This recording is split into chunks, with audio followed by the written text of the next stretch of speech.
Safe driving is about being ready for whatever may happen. It's not just about concentrating on what's happening right now with your own car. You need to be looking out for potential risks and dangers on the road. This is called hazard perception. A hazard is a risk or a danger. So as a driver, a hazard can be anything on or around the road that could be a danger or a risk while driving. Hazard perception is being able to recognise and respond to possible risks or dangers in the road scene around you. In this scene, let's say you're driving this blue car. Let's have a look at some potential hazards you may need to be aware of. This yellow vehicle may drive out in front of you, turning left or right. There are pedestrians walking across the road at the pedestrian crossing, so you need to watch out for them. The oncoming vehicles may turn right in front of you. There's a motorcyclist behind you. They may overtake you. This yellow car is hard to see in the driveway, but it may pull out in front of you. There are some potential hazards around these parked cars as well. You'll need to make sure you allow enough room in case someone in the car opens their door to get out.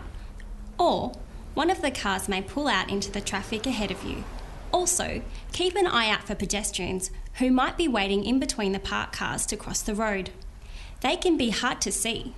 It's best to drive past slowly, staying aware of what other drivers and pedestrians are doing. So you can see, there's a lot to be aware of when you're driving. It's not enough to just focus on your own car or what's right in front of you. To have good hazard perception, you need to be aware of what's happening all around you at all times. The best way to do this is to constantly scan the road scene. Scanning means looking ahead in your rearview mirrors and to your sides. Looking straight ahead allows you to see what's on the road in front of you. Looking in your rearview mirrors allows you to see what's behind you.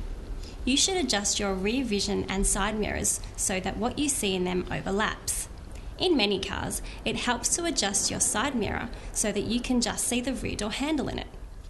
But even with your mirrors adjusted correctly, there is still an area that you can't see by looking ahead or in your mirrors.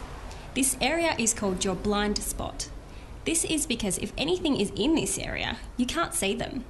The only way you can see what's in your blind spot is to turn your head and look over your shoulder. This is called a head check. Just make sure you don't take your eyes off the road ahead for more than 1 second. So scanning includes looking ahead, looking in your rearview mirrors, and looking to your sides by doing head checks.